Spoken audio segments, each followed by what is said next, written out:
Siamo con Roberto Chiuto, Presidente della Regione Calabria, con Fabio Ciciliano, Capo Dipartimento della Protezione Civile, e in collegamento con Alessandra Todde, Presidente della Regione Sardegna.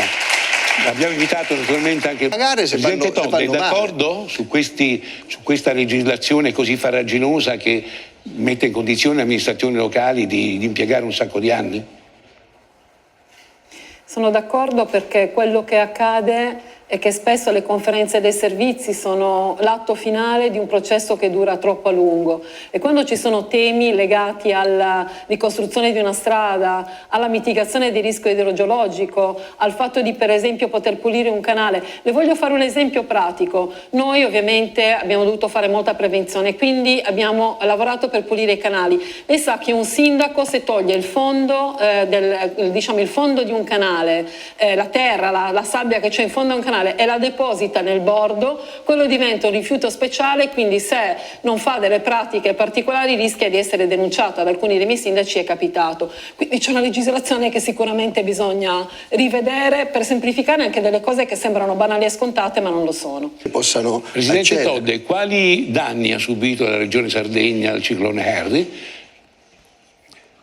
Guardi, dottor Vespa, le do dei numeri: 144 comuni su 377, la costa occidentale della Sardegna che è stata impattata e il sud Sardegna che ha subito moltissimi danni.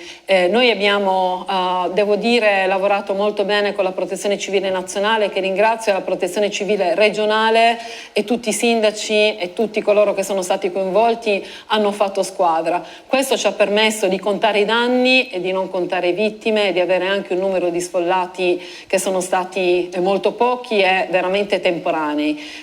Quindi questo sicuramente ha funzionato. Quello che però io ho visto e che mi ha, devo dire, anche spaventato è in alcuni porti della costa orientale vedere i frangiflutti, che sono massi di molte tonnellate presi e messi come dire, in posizioni assolutamente improbabili, intere strutture nella spiaggia di concessioni che erano lì da decenni, che sono diventate impraticabili. Quindi il nostro primo pensiero è stato intanto di permettere a coloro che devono affrontare la stagione turistica di poterlo fare il più velocemente possibile. Come giunta regionale noi abbiamo stanziato immediatamente per le imprese 5 milioni di euro, il Consiglio regionale, abbiamo chiuso la finanziaria la scorsa settimana, ha stanziato 10 milioni di euro, e il governo ha fatto la sua parte con i primi 33 milioni di euro. La cosa importante è che i sindaci in questo momento, grazie anche ai format che ci ha dato la Protezione Civile, stanno censendo quelli che sono i danni. Parliamo di 200 milioni di euro che cresceranno